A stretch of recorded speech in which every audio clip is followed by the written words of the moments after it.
সালাত কায়েমের আন্দোলন যারা করে, সৎ কাজের আদেশ যারা দেয়, মন্দ কাজ থেকে নিষেধ যারা করে, তাদের জীবনে পরীক্ষা আছে না নাই? এজন্য সাইয়েদনা লোকমান বললেন, বাবা যেই নাসিহত তোমাকে দিচ্ছি এটা পালন করলে বিপদ আসবে, কিন্তু ঘাবড়ে যেও না, আতঙ্কিত হয়েও না। ওয়াসবির আলা মা আসাবাক, বিপদে ধৈর্য ধরো, ধৈর্য ধারণ করতে হবে। সবর, সবর নিয়ে কোথায় যেন আলোচনা করেছিলাম যে সবর এটা এমন একটা গাছ যে গাছের চারদিকে থাকে কাটা, কিন্তু ফলটা বড় মিষ্টি। সবর বাংলা জানেন তো কি? ধৈর্য।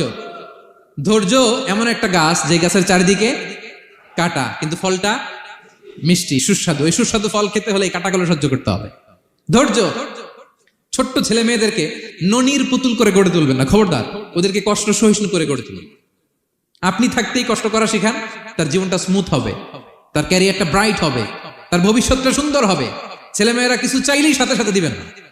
অনেক বাবা মা আছে এত আদর করে, এত বেশি আহ্লাদ করে, যা চায় তাই দেয়, পরে হিতে বিপরীত হয়, ঠিক কিনা?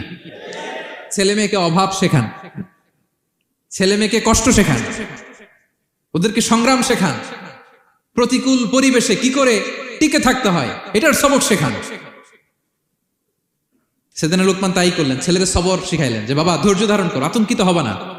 জীবন এটা সহজ নয়, জীবন চলার পথ সহজ নয়, এটাকে সহজ করে নিতে হয়। কখনো সবর করে, কখনো ক্ষমা করে, কখনো অন্যকে ইগনোর করে, কখনো দোয়া করে, কখনো আল্লাহর উপর তাওয়াক্কুল করে, ঠিক না? ছেলে মেয়েকে আদর করে বোঝাবেন, বাবা এখন তুমি বাবার হোটেলে খাও, মায়ের হোটেলে ঘুমাও। সারা জীবন এমন চলবে না, দুনিয়াটা বড্ড কঠিন, এখানে কেউ কাউরে জায়গা করে দেয় না, নিজের জায়গা নিজেরই করে নিতে হয়, ঠিক কিনা? ছোটবেলা থেকেই তাকে দৃঢ় মনোবলের করে তুলতে হবে যে বাবা দুনিয়াটা এত সহজ নয়, এটা সহজ করে নিতে হয়।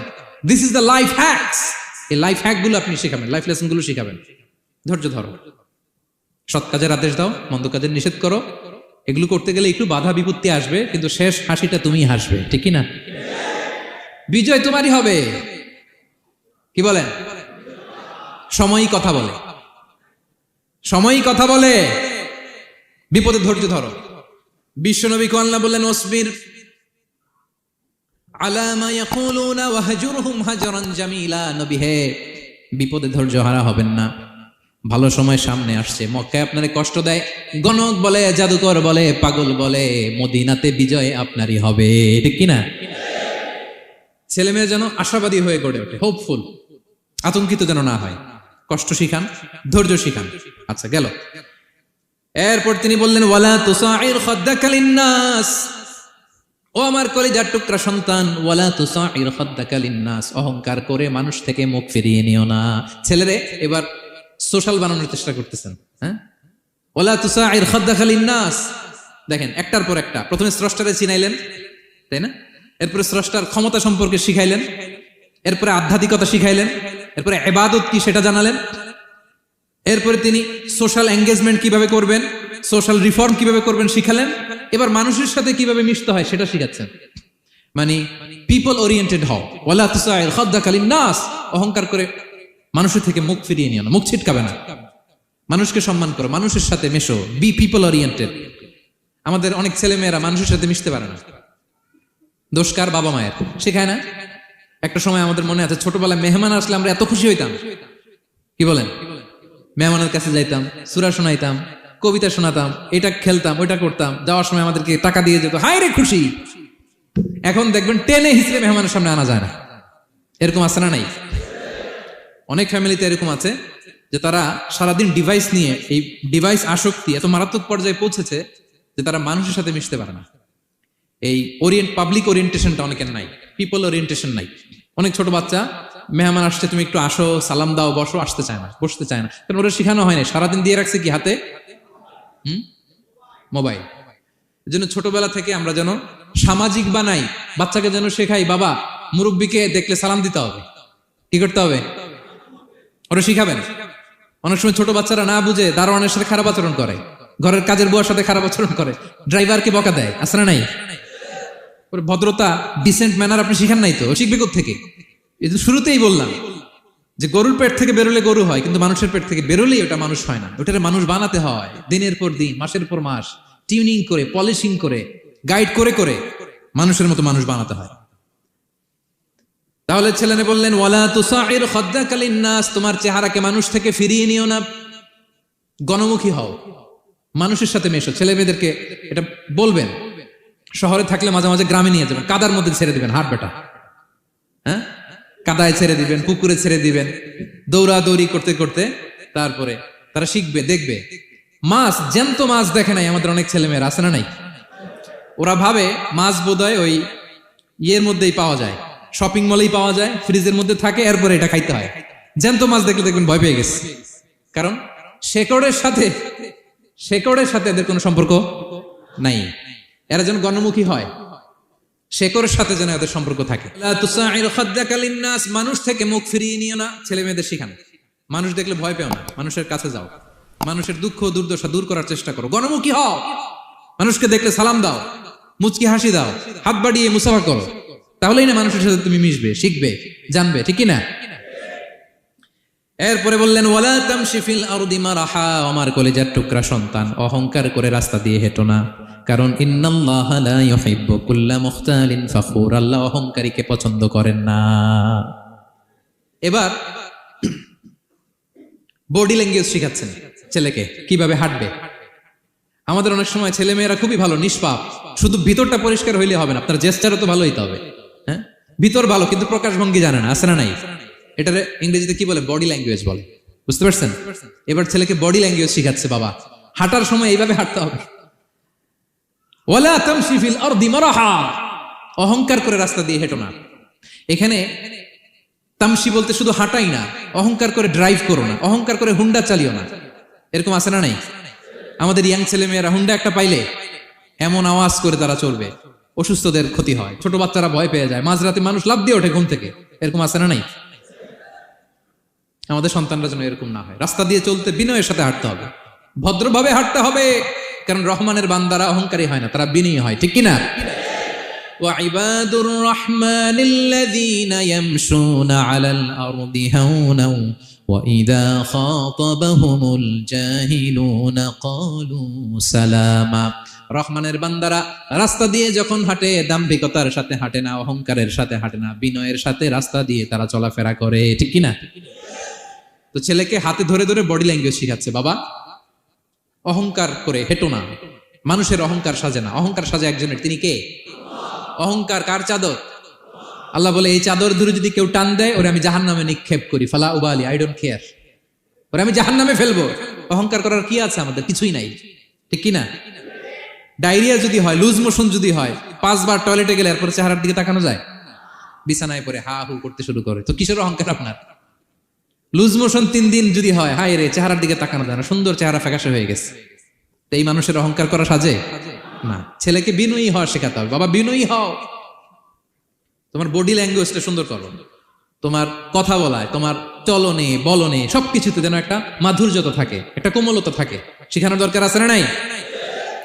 সব শেষে সাইয়েদনা লোকমান ছেলেকে বললেন ওয়াকসিদ ফি মাশিকা ওয়াগদুদ মিন সাউতিকা ইন্না আনকারাল আসওয়াতি লা সাউতুল হামির। ওয়াকসিদ ফি মাশিক ওয়াগদুদ মিন সাউতিক, তাহলে কিভাবে হাঁটবা? হাঁটার ক্ষেত্রে একটা মিডিয়াম পেস অবলম্বন করো, মিডিয়াম পেস, ভদ্রভাবে, হ্যাঁ, মিডিয়াম মধ্যমপন্থী পন্থায় তুমি হাঁটো, তোমার হাঁটার মধ্যে যেন একটা মুনশিয়ানা ভাব থাকে, তোমার হাঁটা চলাফেরায় যেন একটা ভদ্রতার ছাপ থাকে। এটা তো হাতে ধরে ধরে শিখাইতে হবে, নাহলে শিখবে না তো, বুঝবে না তো সে। ওয়াগদুদ মিন সাউতিক, কণ্ঠটাকে মোলায়েম করো, ইন্না আনকারাল আসওয়াতি লা সাউতুল হামির, কর্কশ গলায় কথা বলো না। আমাদের অনেক ছেলেমেয়েরা অনেক শাউট করে, আছে না নাই? কেউ কি শাউটিং পারসনকে পছন্দ করে? আমরা লাইক করি? Nobody likes a shouting person. আপনি মালয়েশিয়ানদেরকে দেখেন কত কোয়াইট ইনকাম, হাজার হাজার মানুষ একটা প্রোগ্রাম করতেছে, একটা সাউন্ড নাই। আমাদের তো অনেক বলতে হয়, অনেক অ্যানাউন্সমেন্ট, অনেক এই সেই, ওদেরকে কিছু বলতে হয় না। ওদের আমি অনেক বড় বড় প্রোগ্রামে জয়েন করেছি, হাজার হাজার মানুষ, একটা ছোট্ট ইনস্ট্রাকশন, লাইন ধরে সবাই সেটা মেনে নেয়। ছেলেকে শিখাই দিলেন চলতে ফিরতে একটা মাঝারি মোলায়েম ভদ্র একটা পেস অবলম্বন করো, আর কণ্ঠটাকে নিচু করো, কর্কশ ভাষী হয়েও না। কেউ পৃথিবীতে কর্কশ ভাষীকে পছন্দ করেন? যারা চিৎকার করে চেঁচামেচি করে, আল্লাহ তাদের কণ্ঠকে গাধার কণ্ঠের সাথে তুলনা করেছেন এখানে। দ্য ব্রেইং অ্যাস, গাধার আওয়াজের চাইতে পৃথিবীতে নিকৃষ্ট কোন আওয়াজ হতে পারে? আল্লাহ বলে, তুমি কি তোমার কণ্ঠকে গাধার আওয়াজের মতো করতে চাও? যদি না চাও, কণ্ঠটাকে মোলায়েম করো। কর্কশ ভাষায় কখনো মানুষকে সম্বোধন করো, কারণ কর্কশ ভাষীকে, এই শাউটিং পার্সনকে কেউ কখনো পছন্দ করে না। এই উপদেশগুলো আমাদের ছেলে মেয়েদেরকে দেওয়ার দরকার আছে না নাই? আল্লাহু আকবার। প্রজ্ঞায় সুসজ্জিত এই উপদেশ মালাগুলো সে 3000 বছর আগে যেমনি প্রাসঙ্গিক ছিল, এখনো তেমনি প্রাসঙ্গিক। মানুষের নামে আল্লাহ তাআলা কোরআনে কয়টা সূরা দিয়েছেন? 8টি। এর মধ্যে 6টা দিয়েছেন 6 জন নবীর নামে, আর বাকি 2টা আল্লাহর 2 জন প্রিয় বান্দাবান্দির নামে। একটা সূরা মারিয়াম আর একটা সূরাতু লোকমান। তো আমরা শুরুতেই জানবো যে এই লোকমান কে ছিলেন তিনি। লোকমান আলাইহিস সালাম আল্লাহর প্রিয় ভাজন একজন ব্যক্তি ছিলেন, খুব বিজ্ঞ একজন মানুষ ছিলেন, খুব জ্ঞানী প্রাজ্ঞ একজন ব্যক্তিত্ব ছিলেন। দেখতে উনি কালো ছিলেন, কুৎসিত। চামড়াটা কি ছিল? কালো, ব্ল্যাক। তার মানে ব্ল্যাক হইলেই কাউকে ছোট করা যাবে না। কাজী নজরুল বড় সুন্দর লিখেছেন, কালো আর ধলো বাহিরে কেবল, ভিতরে সবাই সমান রাঙ্গা। কেটে দিলে রক্তের রং, যে কালো রঙের তার রক্ত, যে ধবধবে সাদা তার রক্ত লাল। তাহলে ব্ল্যাক হইলেই কাউকে ছোট করা চলবে না। সাইয়েদনা লোকমান আল হাকিম কুৎসিত বর্ণের একজন মানুষ ছিলেন, খাটো একজন মানুষ ছিলেন। কোথায় থাকতেন? মিশর, সুদান, ইথিওপিয়া, যেটা আগের নাম ছিল হাবাসা, এই রিজিয়নে। কেউ কেউ বলেছেন মিশরের কোন একটা এলাকায়, কেউ সুদান, কেউ ইথিওপিয়া। তো রিজিয়নটা কাছাকাছি। কি করতেন? কোন কোন মুফাসসির বলেন তিনি দর্জি ছিলেন, দর্জি। কেউ কেউ বলেন তিনি ছিলেন কানা নাজ্জারান, নাজ্জার মানে কাঠমিস্ত্রি ছিলেন। আবার কোন কোন মুফাসসির বলেন তিনি ছিলেন রাইল গানাম, মেষ পালক। বেশিরভাগ তাফসিরে এসেছে তিনি মেষ পালক ছিলেন, ছাগল চড়াতেন, যেটা নবীদের পেশা ছিল, দায়িত্ব ছিল। ওনারা ছাগল চড়াতেন শুরুর দিকে। তো লোকমান হাকিম তিনিও ছাগল চড়াতেন এবং তিনি দাস ছিলেন, মুক্ত জীবন তার ছিল না। তিনি একজন মনিবের আন্ডারে তার ছাগলগুলো মরুভূমিতে যেয়ে কি করতেন? চড়াতেন। মজার ব্যাপার হচ্ছে, সারা দুপুর, সারা বিকেল, সারা দিন ছাগল চড়িয়ে আসার পরে লোকমান যখন বাসায় ফিরে আসতো, তখন এলাকার লোকজন সবাই লোকমানের কাছে জড়ো হতো, আর উনি তাদেরকে তার প্রজ্ঞা, তার বিজ্ঞচিত কথাগুলো শেয়ার করতেন, শোনাতেন, এগুলো বলতেন। তো এগুলো দেখে লোকমানের মালিক অবাক, কিরে, আমার কাছে এলাকার কেউ আসে না, কিন্তু আমার দাস দেখতে কুৎসিত কালো, এই লোকমানের কাছে সবাই এসে ঘিরে থাকে, কি ওর কাছে কি পায়, কি আছে ওর কাছে? তো শ্রোতাদের কয়েকজনকে ডেকে বলল, ঘটনা কি? তোমরা সবাই লোকমান সন্ধ্যাবেলায় ফিরে আসলে তার পাশে জড়ো হও কেন, কি পাও? তো তারা বললো, আপনার দাস লোকমান, এটা সে সাধারণ কোনো মানুষ নয়, সে অসাধারণ মানুষ। সে এমন কথা বলে, এগুলো শুনলে জীবন পাল্টে যায়। সুবহানাল্লাহ। মালিক বলে, ঘটনা কি? আমি ওর মালিক, কই কোনোদিন তো এরকম ওর সাথে কোনো কনভারসেশনে যাই নাই, কথা হয় নাই, আমি তো শুনি নাই, দেখি আজকে চেক করে দেখি কি ওর এত বিজ্ঞতা, এত জ্ঞান, এত প্রাজ্ঞতা কিসের দেখি। তা আজকে সন্ধ্যাবেলায় ফিরছে, উনি বলতেছে, ইয়া লোকমান ইযবাহ লানা শাতান, একটা ছাগল জবাই করো, ওয়া আখরিজ মিনহা আতিয়াবা মুদগাতাইন, এবার এই ছাগলের সবচেয়ে শ্রেষ্ঠ 2টা অঙ্গ কেটে নিয়ে আসো, যাও। ফা আখরাজাল লিসান ওয়াল কলব, লোকমান যে ছাগল জবাই করে ছাগলের জিহ্বাটা আর কলব, হার্ট, এই 2টা কেটে নিয়ে আসে, বলতেছে এই 2টা শ্রেষ্ঠ। বলছে আচ্ছা ঠিক আছে। মালিক আবার বলল, ওয়াযবাহ লানা শাতান উখরা ইয়া লোকমান, যাও আরেকটা জবাই করো, ওয়া আখরিজ মিনহা আখবাসা মুদগাতাইন, এবার সবচেয়ে নিকৃষ্ট 2টা অঙ্গ ছাগলের কেটে নিয়ে আসো, যাও দেখি। ফা আখরাজাল লিসান ওয়াল কলব, সে আরেকটা ছাগল জবাই করে আবার জিহ্বা আর হার্ট, কলব কেটে নিয়ে আসে, বলছে এই যে এটা সবচেয়ে নিকৃষ্ট। তো মালিক বলে, মা হাযা ইয়া লোকমান, মা লাকা ইয়া লোকমান, ঘটনা কি লোকমান? শ্রেষ্ঠ 2টা অঙ্গ কাটতে বললাম, জিহ্বার কলিজার হৃদয় কেটে নিয়ে আসলাম, বললাম সবচেয়ে নিকৃষ্ট 2টা অঙ্গ কাটো, আবার জিহ্বার এটা কেটে নিয়ে আসলাম। তো লোকমান বলতেছে, জিহ্বা আর হৃদয় যদি শ্রেষ্ঠ হয়, কলব যদি শ্রেষ্ঠ হয়, এর চেয়ে শ্রেষ্ঠ অঙ্গ আর হতে পারে না। আর জিহ্বা আর কলব যদি খারাপ হয়, মানুষের মুখ আর হৃদয় যদি খারাপ হয়, এর চেয়ে নিকৃষ্ট অঙ্গ আর হতে পারে না। সে তো অবাক, তাই তো? সে চিন্তা করে দেখে, তাই তো, এই মুখ দিয়ে মানুষ ভালো কথা বলে, সত্যের পায়গাম পৌঁছায়, মানুষের কল্যাণের জন্য ডাকে, জিকির করে, তাসবিহ পড়ে, কোরআন তেলাওয়াত করে, তখন তো এই জিহ্বা শ্রেষ্ঠ। আবার এই জিহ্বা দিয়ে যখন সে সমালোচনা করে, গীবত করে, শেখায়াত করে, অন্যকে গালি দেয়, কটু কথা বলে, তখন তো এই জিহ্বাটাই নিকৃষ্ট, ঠিক কিনা? আবার এই হৃদয় দিয়ে, এখানে সিনায় যখন আল্লাহর জিকির বসায়, এই হৃদয় দিয়ে মানুষের কল্যাণের কথা চিন্তা করে, সত্যের কথা চিন্তা করে, তখন তো এটা সবচেয়ে ভালো। আবার এই হৃদয়ে যদি অন্যের ব্যাপারে হিংসা পুষে রাখে, এই হৃদয়ে যদি সে নিজের ব্যাপারে হাই স্টিম, অহংকার পুষে রাখে, তাইলে হৃদয়ের চেয়ে খারাপ অঙ্গার হতে পারে। মালিক অবাক হয়ে গেল, বলতেছে তাই তো লোকমান, আসলেই তুমি অনেক প্রাজ্ঞ, অনেক বিজ্ঞ, যাও তোমাকে আমি আর এই বন্দিত্বের মধ্যে আটকে রাখতে চাই না, তোমাকে আমি এই ভালো কথাগুলো গণমানুষের কাছে পৌঁছে দেওয়ার জন্য আজ থেকে তোমাকে লোকমান আমি আজাদ করে দিলাম। মুক্ত জীবন পেয়ে মুক্ত বিহঙ্গের মতো তিনি উড়ে বেড়াতে লাগলেন, আর মানুষের কাছে তার এই প্রাজ্ঞ বিজ্ঞচিত কথাগুলো তিনি ছড়াতে লাগলেন। তো তিনি তার সন্তানকে ডেকে বলেছিলেন, কিছু উপদেশ দিয়েছিলেন ডেকে, যে বাবা এটা করো, এটা করো, এটা করো, এটা করো না।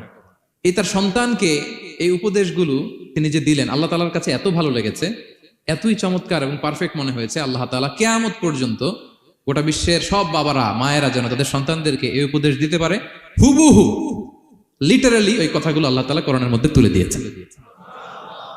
আজকের সূরা লোকমানের দ্বিতীয় রুকুতে মূলত এই তাফসীরটাই আপনাদেরকে শোনাবো। তো কোন প্লট, কোন স্লট আজকে আলোচনা হবে সবার কাছে ক্লিয়ার? হ্যাঁ, আগ্রহ জাগছে, জানার ব্যাপারে আগ্রহ জাগছে? আচ্ছা, আসুন আমরা মহাবিশ্বের মহাগ্রন্থ আল কোরআন আল কারীম থেকে সরাসরি আলোচনা শুরু করি। আমরা আউযু বিল্লাহ দিয়ে শুরু করি, সবাই পড়ুন। আউযু বিল্লাহি মিনাশ শাইতানির রাজীম। বিসমিল্লাহির রহমানির রহিম।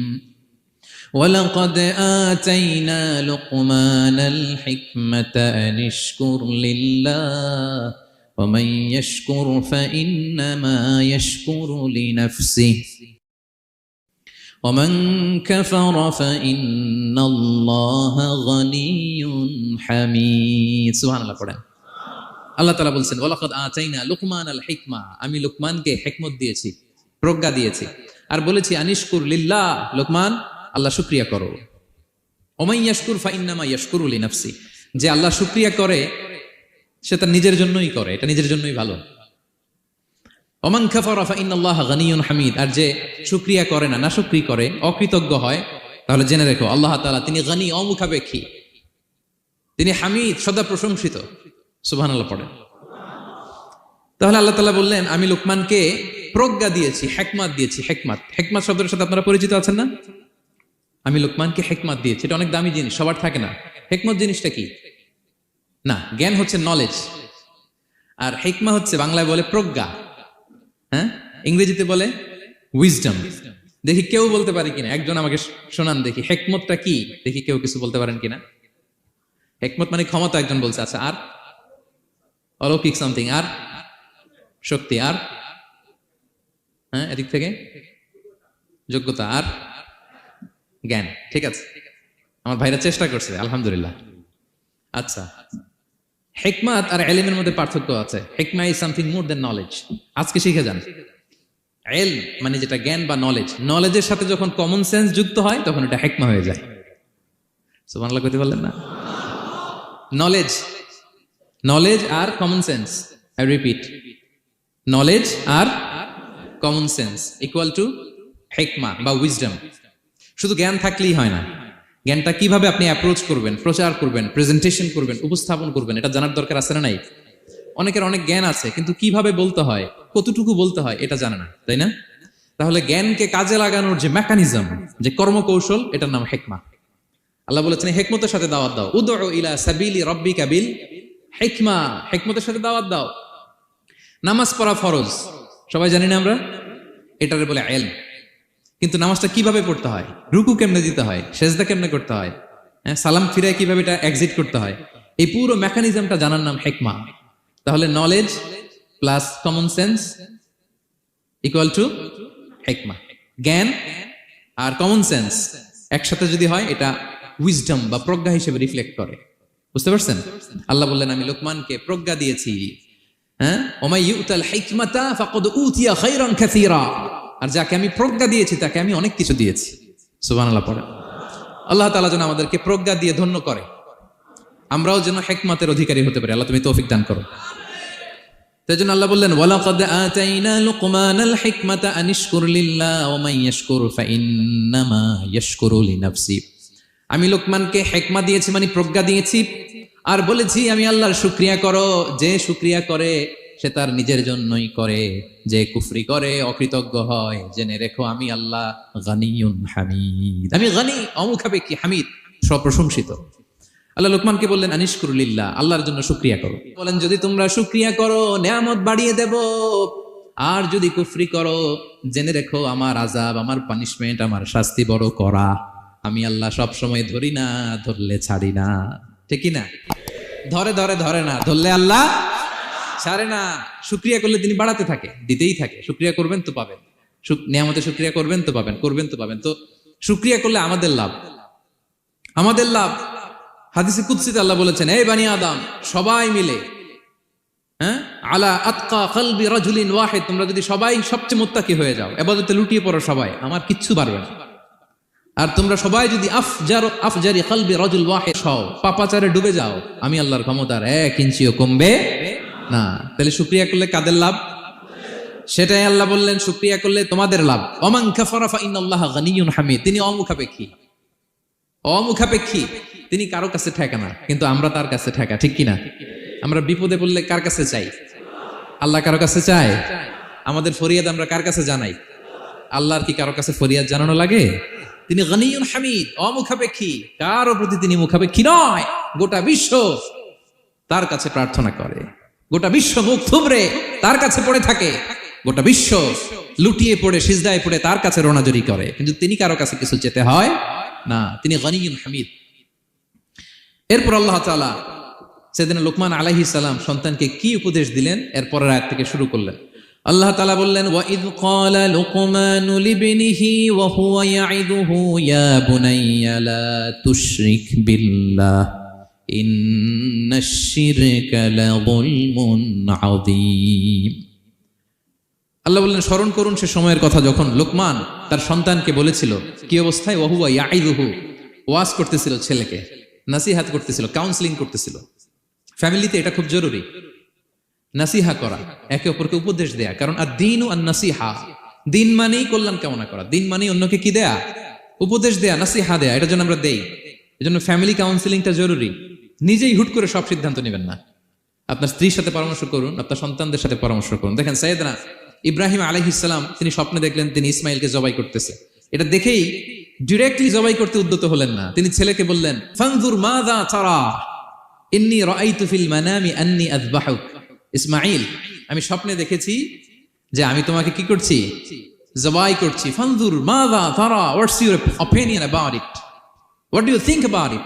এবার বলো তোমার অপিনিয়ন কি, তুমি কি ভাবছো? আমি দেখেছি তোমাকে জবাই করছি, তোমার অপিনিয়ন বলো। দেখেন, যেমন বাবা তেমন ছেলে, বাপকা বেটা সিপাহী কা ঘোড়া কুছ না হতো থোড়া থোড়া, সুবহানাল্লাহ বিহামদি। যেমন বাবা তেমন ছেলে। ছেলে বলে, ইয়া আবাতি ফাআল মা তুমার, বাবা আপনি যা দেখেছেন তাই করেন। সাতাজিদুনি ইনশাআল্লাহু মিনাস সাবিরিন, আপনি অচিরে আমাকে ধৈর্যশীলদের অন্তর্ভুক্ত পাবেন। আল্লাহু আকবার। বাবা আপনি ভয় পাবেন না, বিচলিত হবেন না, আমার কারণে আপনি আল্লাহর কাছে লজ্জিত হবেন না। আপনি যেমনটি দেখেছেন তেমনটি করুন, ভয় পাবেন না, অচিরেই আপনি আমাকে ধৈর্যশীলদের অন্তর্ভুক্ত পাবেন। যেমন বাবা তেমন ছেলে, ঠিক তেমন রেসপন্স, ঠিক তেমন উত্তর। সাথে সাথে বললেন, বাবা আপনি ভয় পাবেন না, করুন। তো দেখেন, আল্লাহর নবী ইব্রাহিম আলাইহিস সালাম স্বপ্নে যেটা দেখেছেন আল্লাহর পক্ষ থেকে এসেছে। চাইলেই তো ছুরি চালাতে পারতেন, চালিয়েছেন। কি করছেন? পরামর্শ করেছেন, কাউন্সেলিং করেছেন। ফ্যামিলি কাউন্সেলিংটা খুবই জরুরি।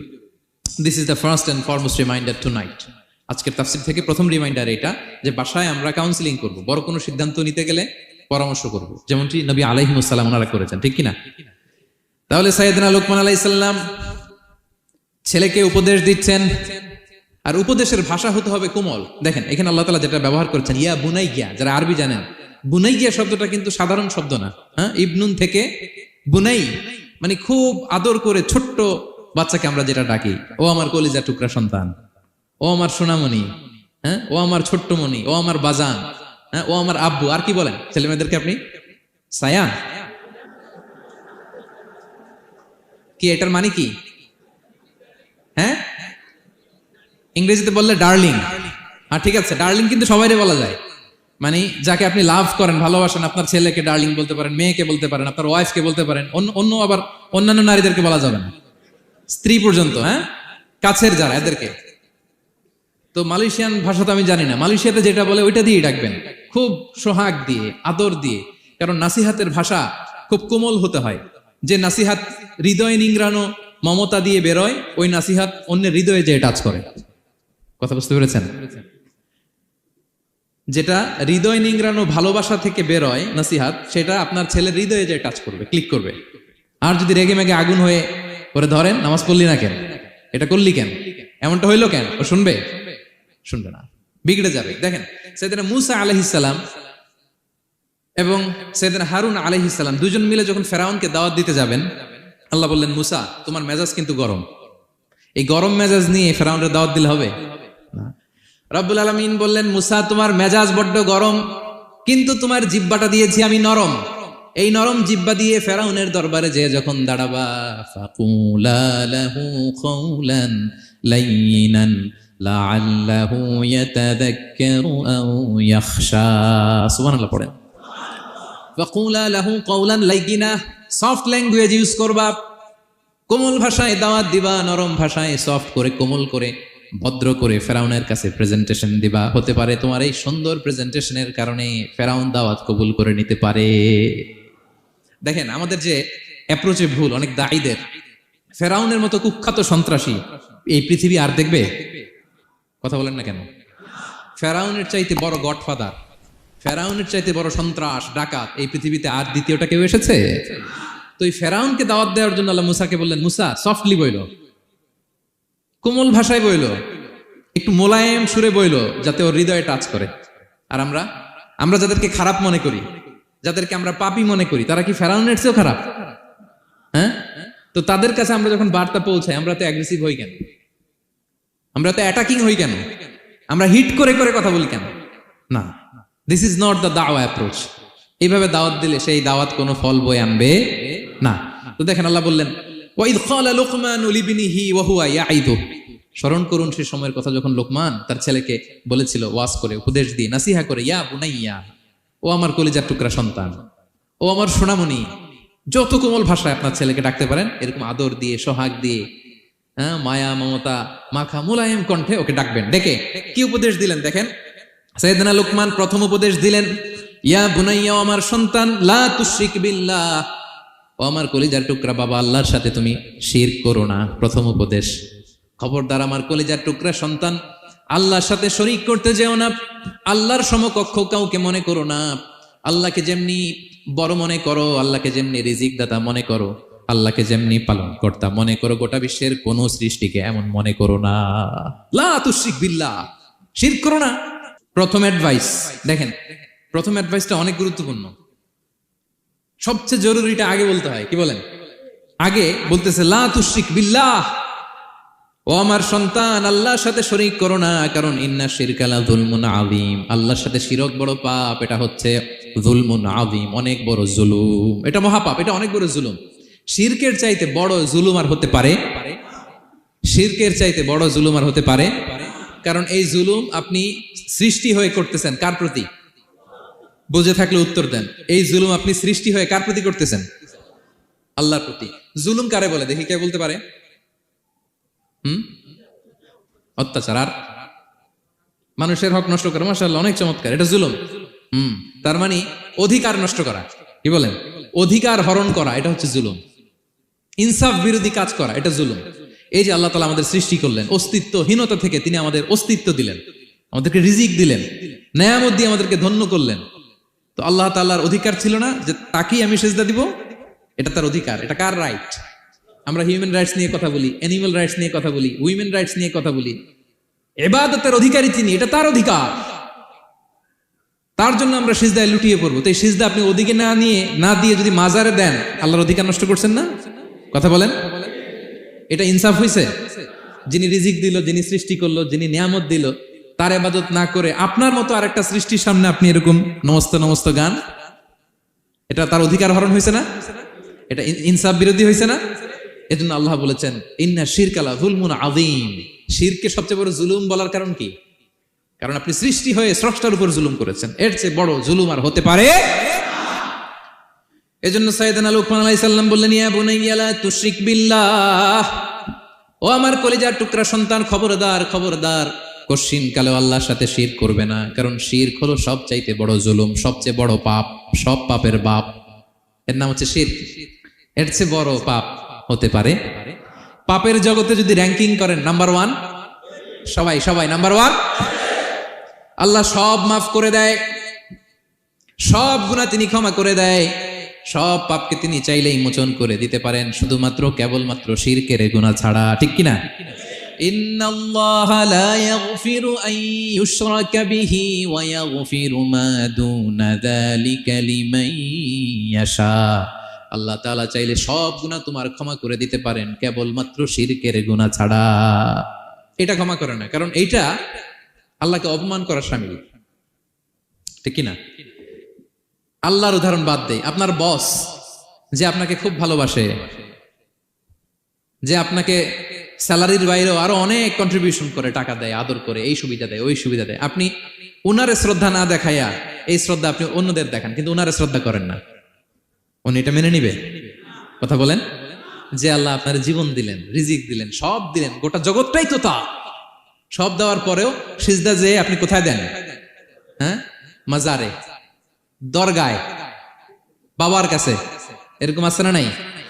হ্যাঁ, আমাদের এখানে কেউ নাই। হ্যাঁ, দেশে গেলে এরকম মাজারে যে মানত টানত করেন নাকি? হ্যাঁ, মানত করেন? মাজারে সিজদা দেওয়া যাবে? চাইতে হবে একটা সত্তার কাছে। চিল্লায় বলুন তো তিনি কে? এজন্য বিষ্ণু বলেন, ইদা সাআলতা ফাসআলিল্লাহ, চাইলে আল্লাহর কাছে চাও। ওয়া ইদা ইসতাআনতা ফাসতাইন বিল্লাহ, সাহায্য যদি চেতে হয় একজনের কাছে চাইবা। চিল্লায় বলেন তিনি কে? নাকি বাবার কাছে? হ্যাঁ, দয়াল বাবা রে দয়া করো আমারে। আপনার বাবার যখন ডায়রিয়া হয় উনি চায় কার কাছে? আপনার বাবা যখন বিপদে পড়ে কাঁদে কার কাছে? এই জন্য আমরা চাবো কার কাছে? দয়ালা আল্লাহ রে দয়া করো আমারে। এটা বলতে হবে, ঠিক কিনা? বলেন সবাই, দয়ালা আল্লাহ রে দয়া করো আমারে। এজন্য এই জিনিসটা সাইয়েদনা লুকমান আলাইহিস সালাম প্রথমে ফোকাস করলেন, বললেন লা তুশরিক বিল্লাহ, ও আমার কলিজার টুকরা সন্তান, আল্লাহর সাথে শিরক করো না, খবরদার। আল্লাহর সাথে কাউকে সমকক্ষ মনে করবা না, কারণ ইন্না শিরকা লা যুলমুন আযীম, শিরিক হলো সবচাইতে বড় পাপ, মহা জুলুম। এই জুলুম আল্লাহর প্রতি করা হয়। তাহলে প্রথম উপদেশটা বুঝতে পারছেন আমার প্রিয় ভাইরা? আল্লাহর সাথে শিরক করা চলবে না। চাইবো কার কাছে? সন্তান হয় না, কই চাবেন? নাকি মাজারে? মাজারে চাওয়া যাবে? বাবার কাছে চাওয়া যাবে? ছেলে সন্তান দেয় কে? মেয়ে দেয় কে? ছেলে মেয়ে দুটোই দেয় কে? ছেলেও দেয় না, আবার মেয়েও দেয় না। চিৎকার করে বলেন তো তিনি কে? আমরা তার কাছে চাইব। সব পরিস্থিতিতে আমরা একজনের কাছে চাইব, তিনি কে? আবার রব্বুল আলামিন বিশ্ব নবীকে জানিয়ে দিলেন, ও নবী শোনো শোনো, তোমার আগে সব নবীকে আমি জানিয়ে দিয়েছি, লা ইন আশরাকতা লা ইয়াহবাতান্না আমালুকা ওয়া লা তাকুনান্না মিনাল খাসিরিন। তুমি যদি আল্লাহর সাথে কাউকে শিরক করে ফেলো, তোমার সব আমলগুলো বাতিল হয়ে যাবে, কিয়ামতের ময়দানে তুমি হবা খাসিরিন, ক্ষতিগ্রস্ত, কিছুই থাকবে না। কিয়ামতের ময়দানে তুমি হবা হাই হাই কোম্পানির ম্যানেজার। যদি শিরক করো তোমার আমল বাতিল, খবরদার। কিয়ামতের দিন তুমি হাই হাই করবে, অভাগা দুর্ভাগা হয়ে উঠবে। এজন্য শিরককেও আমরা না বলে দিব। শিরকের সাথে আমাদের কোনো সম্পর্ক আছে? জোরে বলেন। গুরুত্বপূর্ণ পয়েন্ট, এজন্য ছেলেকে আগে বললো, বাবা খবরদার শিরক করো না। আবার হাদিসে কুদসিতে রব্বুল আলামিন বলেন, গোলাম কিয়ামতের কঠিন ময়দানে গোটা জমিন পরিমাণ গুনার বোঝা নিয়ে যদি তুমি আমি আল্লাহর দরবারে হাজির হয়ে যাও, আর ওই গুনার বোঝার মধ্যে যদি শিরকের গুনাহ না থাকে, আমি আল্লাহ গোটা জমিন পরিমাণ ক্ষমার বস্তা নিয়ে তোমার কাছে হাজির হয়ে যাব। কথাটার ওজন দেখছেন? জমিন পরিমাণ গুনাহ নিয়ে আসছো আমার কাছে কিয়ামতের দিন। ওই গুনার মধ্যে অনেক ধরনের গুনাহ, নামাজ পড়ো নাই, রোজা রাখো নাই, এই করছো সেই করছো, কিন্তু এই গুনার বিশাল পৃথিবী পরিমাণ গুনার বোঝার মধ্যে শিরকের গুনাহ নাই। তাহলে আমি আল্লাহ এই দুনিয়া পরিমাণ ক্ষমার বোঝা নিয়ে তোমার কাছে চলে আসবো। শিরক করা যাবে? তাহলে প্রথম উপদেশ দিলেন, হে আমার কলিজার টুকরা সন্তান, শিরক করো না, শিরক করো না। আমার ভাইয়েরা, আমার কলিজার টুকরা ক্লাঙের ভাইয়েরা, সন্তানদেরকে এই শিরকের ব্যাপারে, শিরকের ভয়াবহতার ব্যাপারে আপনাকে জানাতে হবে। It's your duty. আপনি শুধু বাবা হইলেই চলবে না, আপনার ছেলে মেয়ে কোন পথে চলবে এটা আপনাকে ঠিক করে দিতে হবে। ওরা এখন ছোট, ছোট থেকে যদি এই তাকওয়ার সফটওয়্যারকে ইনস্টল করে দেন, ওই সফটওয়্যার দিয়ে তার জীবন চলবে, ঠিক কিনা? হ্যাঁ, ওরা যখন ছোট থাকে কাদামাটির মতো থাকে, কাদার মাটিকে যেমন ডিজাইন করতে মনে চায় করা যায় না? একই কাদা মাটি দিয়ে বল বানানো যায়, ঘর বানানো যায়, পুতুল বানানো যায়, ওই এটা বানানো যায়, অনেক কিছু বানানো যায়। কিন্তু এটা যখন শুকিয়ে শক্ত হয়ে যায় আর কিছু করা যায়? হ্যাঁ, আমাদের আঞ্চলিক ভাষায় বলে কাঁচা না নোয়ালে বাস পাকলে করে।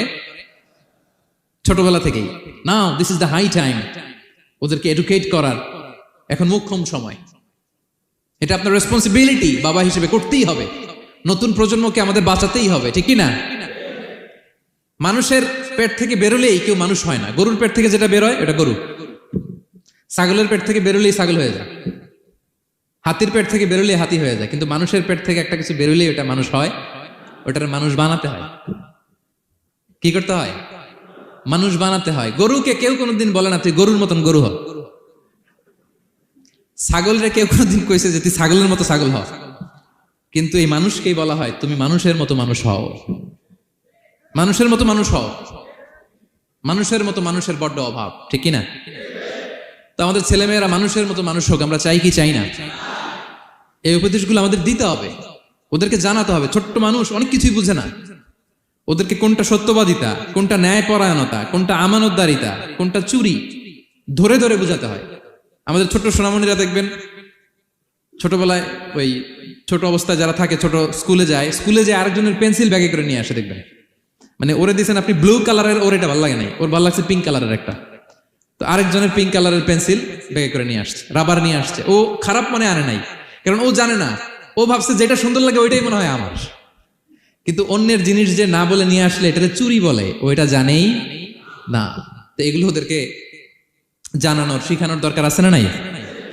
দায়িত্বটা কার? বাবা মায়ের। আমার প্রিয় ভাইয়েরা, সন্তানদেরকে যেন আমরা গাইড করি, ইনস্ট্রাক্ট করি, আমরা যেন ওদেরকে শিখাই কোনটা সত্য কোনটা মিথ্যা।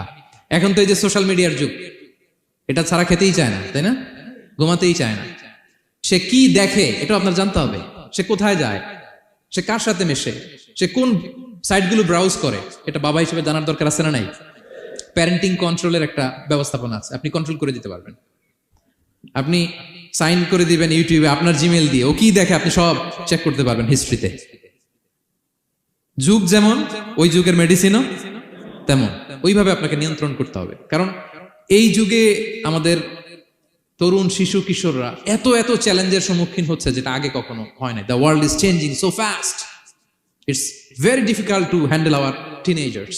ওদের প্রশ্ন শুনলে আপনি অবাক হয়ে যাবেন। আমি উত্তর দিতে পারি না মাঝে মাঝে, আমার ছোট মেয়ের অনেক প্রশ্নের উত্তর দিতে পারি না, মানে পারি, ও মানতে চায় না, আরবিও করে, এমন এমন কথা বলে যেগুলো আমরা 10-15 বছর বয়সও শিখি নাই। আজকে 5-6 বছরের ছোট বাচ্চা ছেলে মেয়ে আপনাকে এমন প্রশ্ন করবে আপনি অবাক হয়ে যাবেন। এই জন্য ছোটবেলা থেকেই ওদের মন মস্তিষ্কের ভেতরে এই ইসলামের শিক্ষাটা ঢুকাই দিতে হবে। আমার ভাইয়েরা, ইসলাম সেটাই চায় যে এইমাত্র জন্মগ্রহণ করছে যে বাচ্চাটা, নবজাতক, নিউ বর্ন বেবি, ওর আমল নামা শুরু হয়েছে? সবাই বলেন, এইমাত্র ভূমিষ্ঠ একটা বাচ্চার আমল নামা শুরু হয়েছে। তারপরে ইসলাম বলে ওর কানের সামনে আল্লাহু আকবার বলে আল্লাহর নামটা ঢুকিয়ে দাও। এখনো আমল নামা শুরু হয় নাই, এখনো ভালো খারাপের কিছুই হয় নাই, তারপরও আল্লাহ বলে দুনিয়াতে আসার সাথে সাথে আজান দিয়ে ইসলামের কথাটা কানের ভেতরে ঢুকায়া দাও। আমাদের দায়িত্ব হচ্ছে ওদেরকে এডুকেট করা। 1 নাম্বার উপদেশ তিনি দিলেন, লা তুশরিক বিল্লাহ, শিরক করো না, শিরক মহাপাপ। এই পয়েন্টটা বুঝতে পারছেন সবাই? উনি বেসিক্যালি ওনার সন্তানকে 9টা উপদেশ দিয়েছিলেন। কয়টা? সবাই বলুন, 9টা। এরপর আল্লাহ তাআলা আরেকটা এক্সট্রা উপদেশ দিয়ে দিচ্ছেন, 9 আর 1 মিলে তিলকা আশরাতুন কামিলা, একেবারে ফাইনাল, 10টা হয়ে গেছে, পরিপূর্ণ। তো শিরকের ব্যাপারে সতর্ক করার সাথে সাথে আল্লাহ তাআলা নিজ থেকে একটা উপদেশ দিলেন। আল্লাহ তাআলা কি বললেন? রব্বুল আলামিন বললেন, ওয়াসাইনাল ইনসানা বিওয়ালিদাইহি হামালাতহু উম্মুহু ওয়াহানান আলা ওয়াহান ওয়া ফিসালুহু ফি আমাইনি আনিশকুর লি ওয়া লিওয়ালিদাইকা ইলাইয়াল মাসির। সুবহানাল্লাহ পড়ে। আল্লাহ বললেন, ওয়াসাইনাল ইনসানা বিওয়ালিদাইহি, শিরকের কথা যখন লোকমান সন্তানকে জানালো, এবার আমি আল্লাহ পৃথিবীর মানুষগুলোরে জানিয়ে দিলাম, খবরদার খবরদার, মা বাবার সাথে কখনো খারাপ আচরণ করো না। ওয়াসাইনাল ইনসান, মানুষকে আমি ওসিয়ত করলাম, রেকমেন্ড করলাম, ভার্ডিক্ট জারি করে দিলাম, বিওয়ালিদাই, মা বাবার ব্যাপারে তাদের সাথে সদাচরণ করবে। মা বাবার সাথে খারাপ আচরণ করা যাবে। জান্নাতে একটা দরজা আছে, নাম আল আব, বাবা, আর একটা আল উম, মা। যারা বাবা মার সাথে ভালো আচরণ করছে তারা ওইটা দিয়ে ঢুকবে। সুবহানাল্লাহ পড়ে।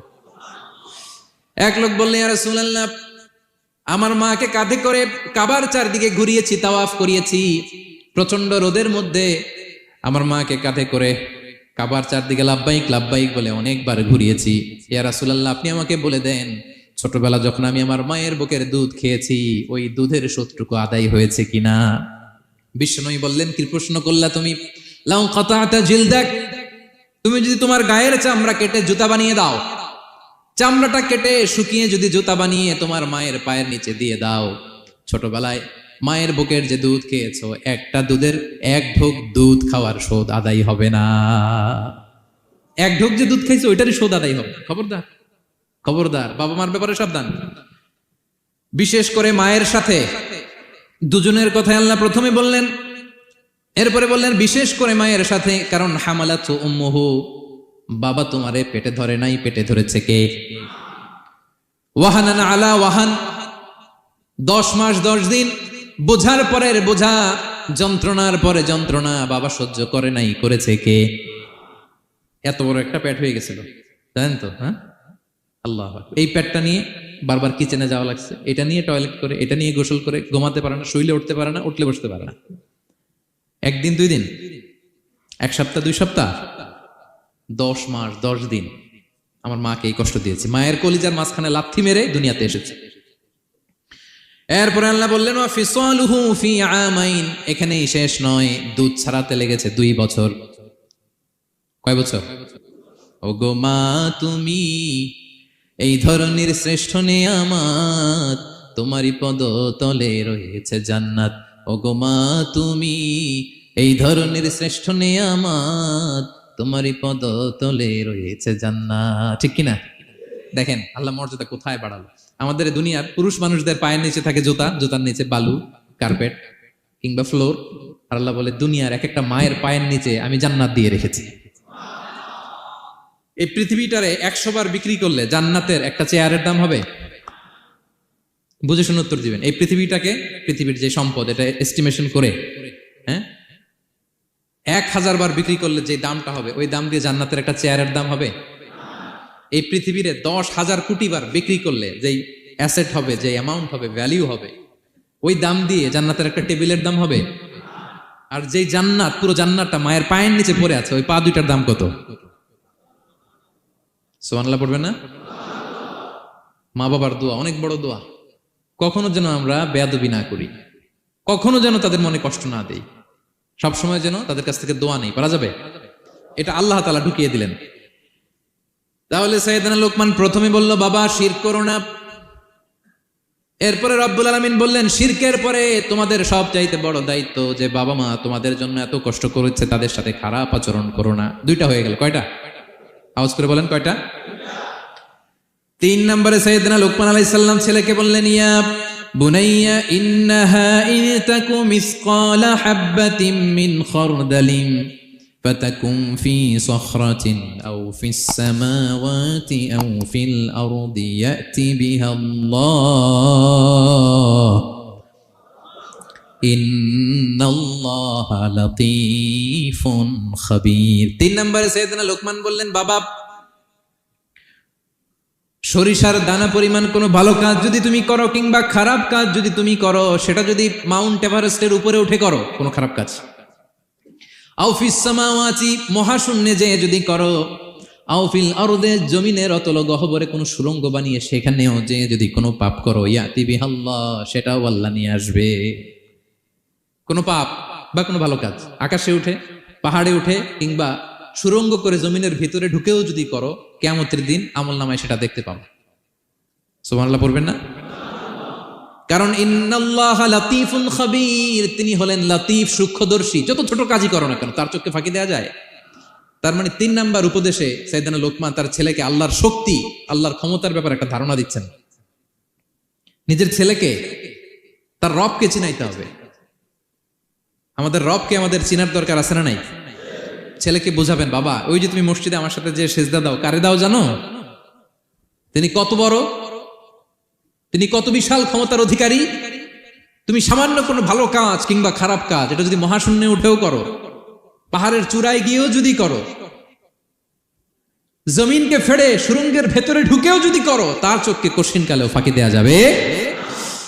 তার মানে 3 নম্বরে আল্লাহর ধারণার ব্যাপারে, শক্তির ব্যাপারে, ক্ষমতার ব্যাপারে, আল্লাহ তাআলার অথরিটির ব্যাপারে, ক্যাপাসিটির ব্যাপারে একটা স্বচ্ছ ধারণা দিয়ে দিল। তুমি জানো নাকি কোন রবের ইবাদত তুমি করো? গোটা দুনিয়ার সবার চোখকে ফাঁকি দেয়া গেল, আল্লাহর চোখকে কঠিন কালেও ফাঁকি দেয়া যায় না, ঠিক কি না? এই পৃথিবীতে সবার চোখকে ফাঁকি দেয়া যায় কি যায় না? পুলিশের চোখ, সিকিউরিটির চোখ, বিমানবন্দরে কাস্টমস অফিসারের যে অফিসার থাকে তাদের চোখ, বিভিন্ন জায়গায় বড় বড় যে সিসি ক্যামেরা থাকে, এগুলো ফাঁকি দেয়া যায়। ফাঁকি দেয়া যায় না একজনের চোখ। আওয়াজ করে বলুন তো তিনি কে? ফাঁকি দেওয়া যায়? আচ্ছা বলেন, এই ছোটবেলা থেকেই এই সেন্সেশন, এই অনুভূতি যদি, এই অনুভূতির সফটওয়্যার যদি আপনার ছেলের মাথায় ঢুকায় দেন, এই ছেলে কোনোদিন দুর্নীতি করবে?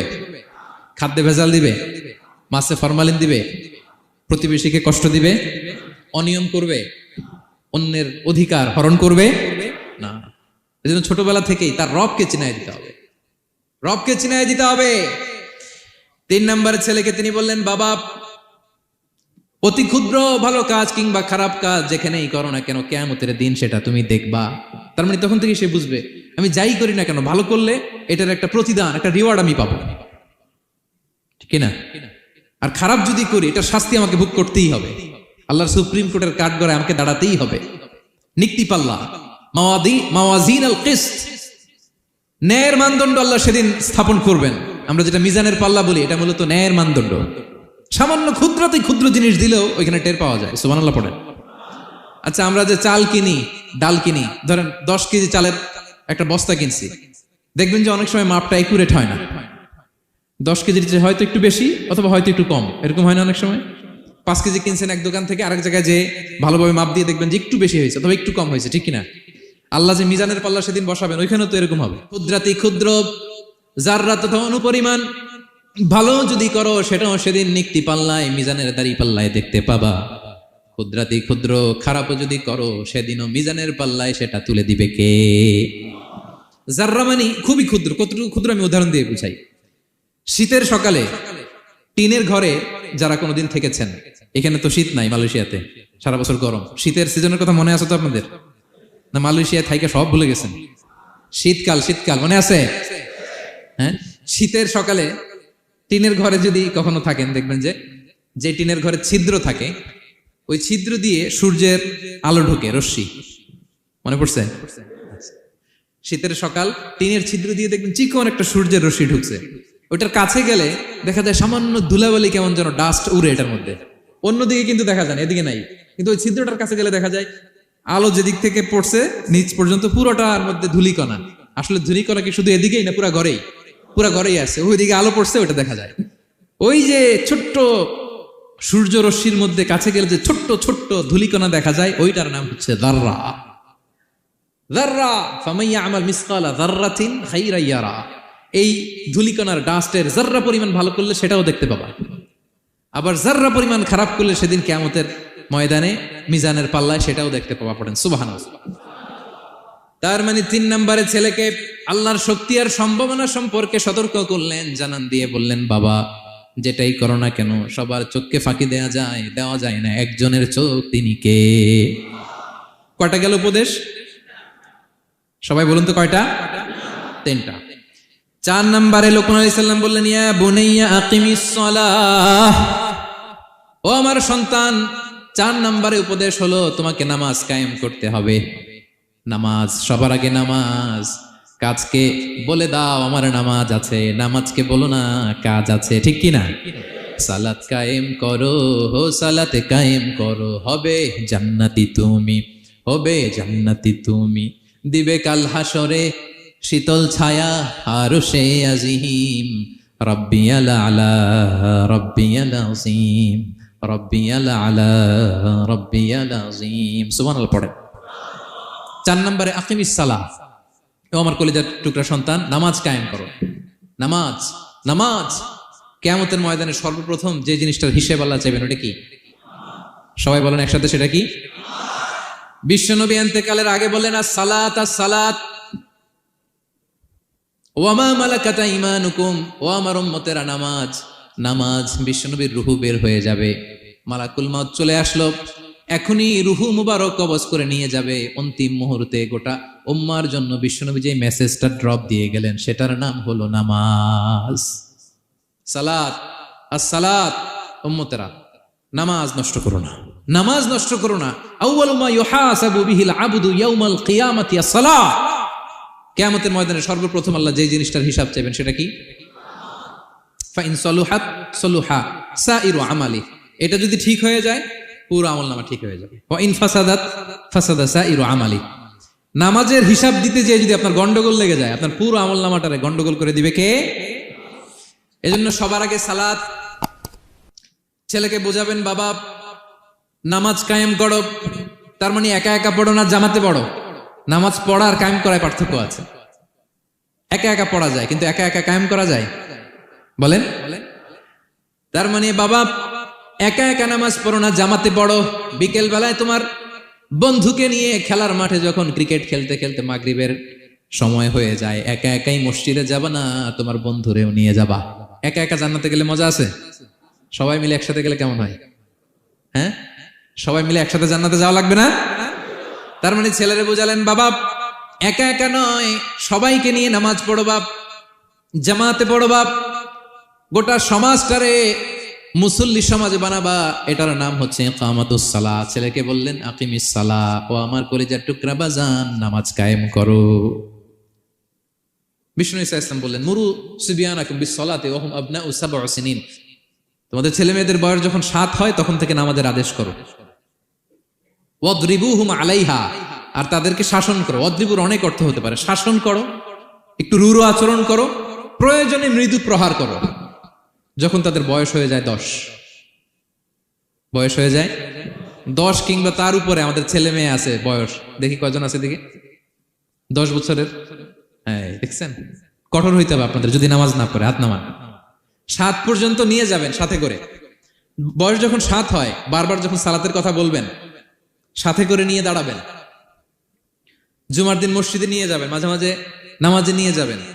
7, 8, 9 এই 3 বছরের ট্রেনিং এ 10 বছর তো এমনি পাক্কা নামাজে হয়ে যাবে। ঠিক কিনা? নাকি বলবেন হুজুর আমি তো পড়ি না, আমারই তো খবর নাই। হ্যাঁ, ছেলেরা যে বলবো বাবা নামাজ কায়েম কর, এর আগে কিন্তু নিজের মুসল্লি হইতে হবে। এটা বুঝতে পারতেছেন তো? হ্যাঁ, ছেলেকে বলতে হইলে আগে নিজের মুসল্লি হইতে হবে।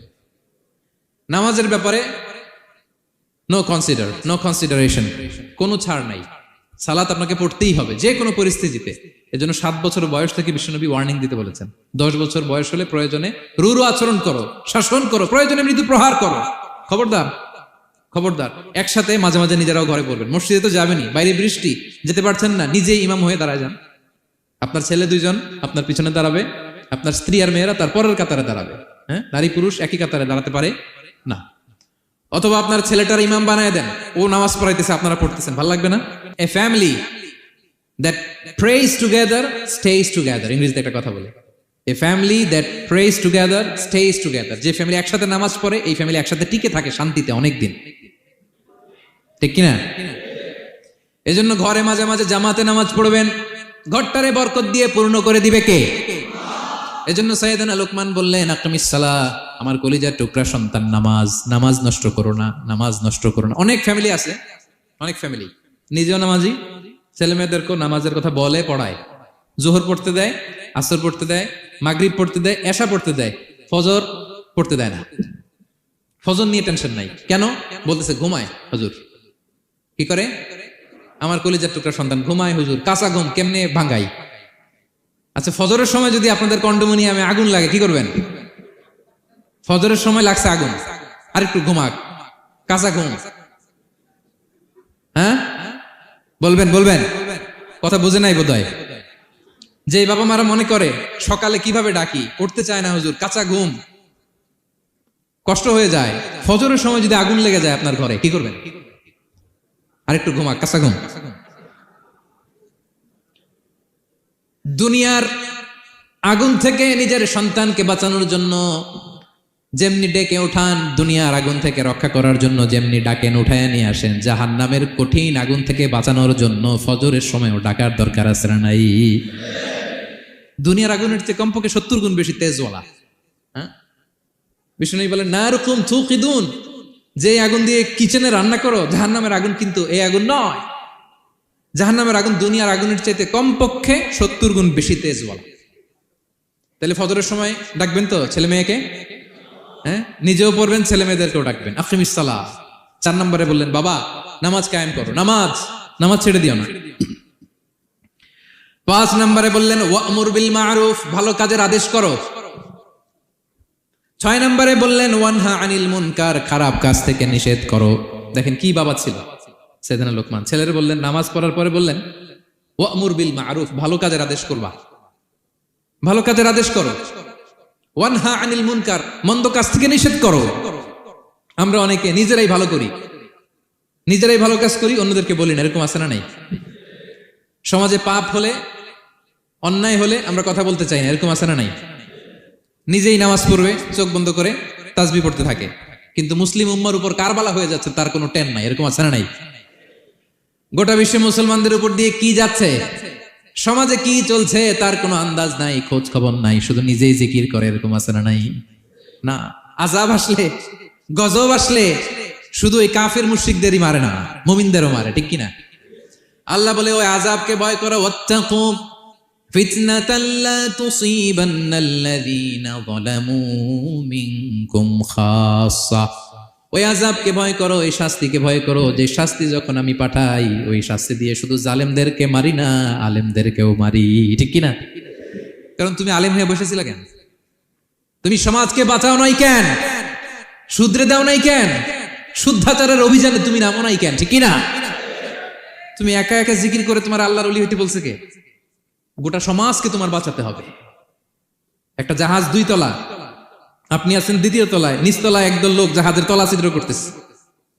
জাহাজের তলায় ছিদ্র করলে কি ঢুকে? তা আপনি যদি বলেন ওরা নিচে আছে ছিদ্র করতেছে, ওরা করুক, আমি থামাবো কেন? আমার তো দোষ নাই,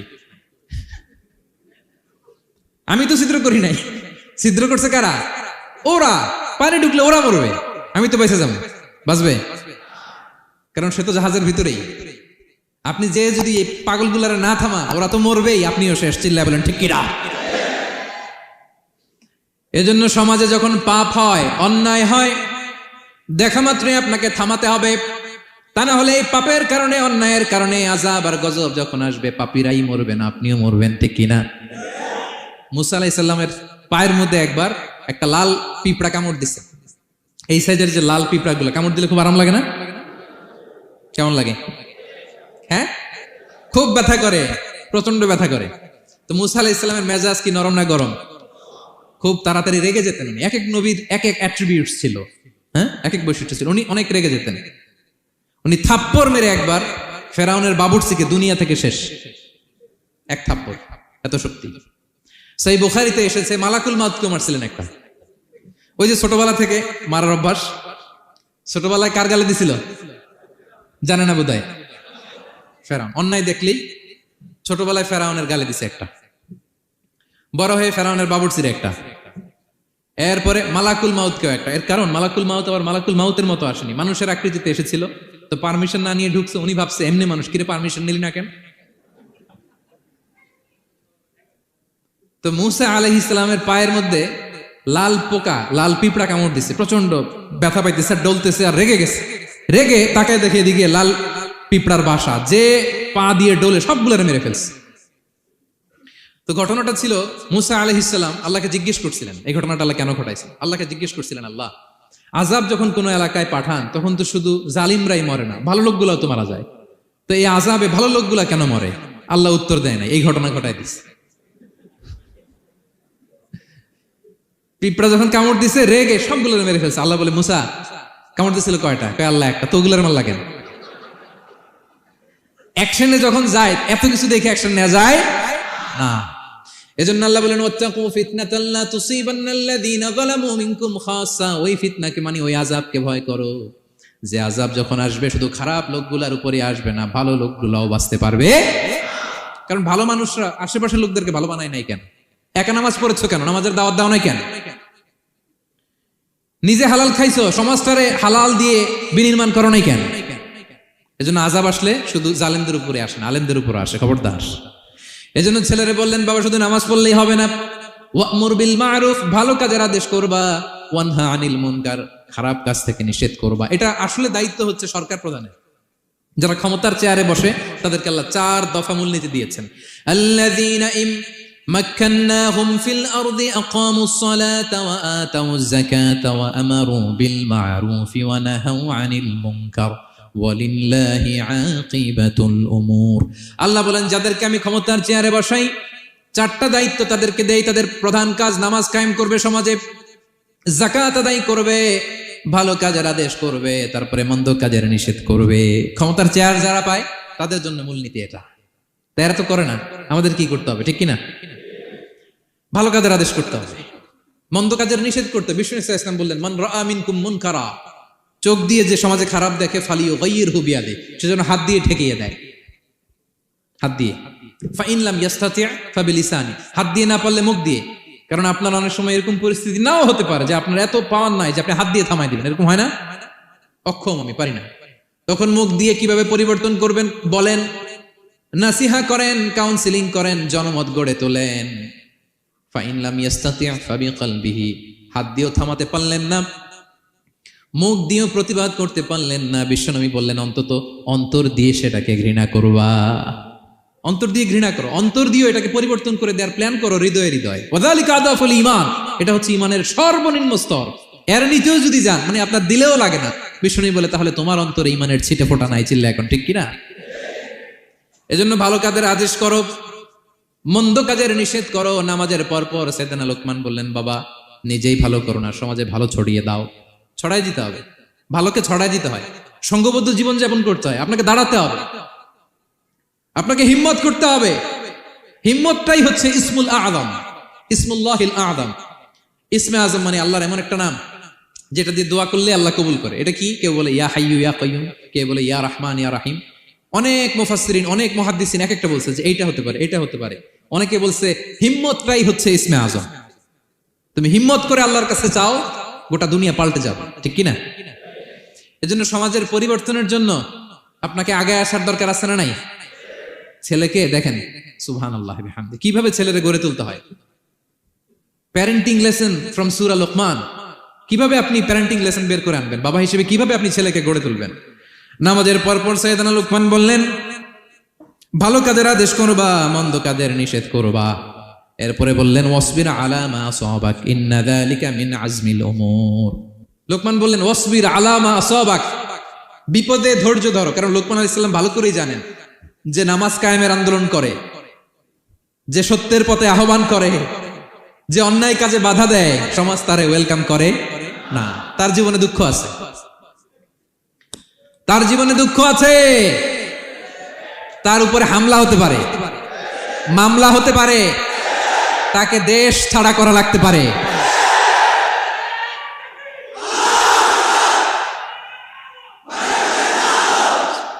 ওয়াসবির আলা মা আসাবাক, বাবা খুব ভালো করেই জানে বিপদ নেমে আসতে পারে।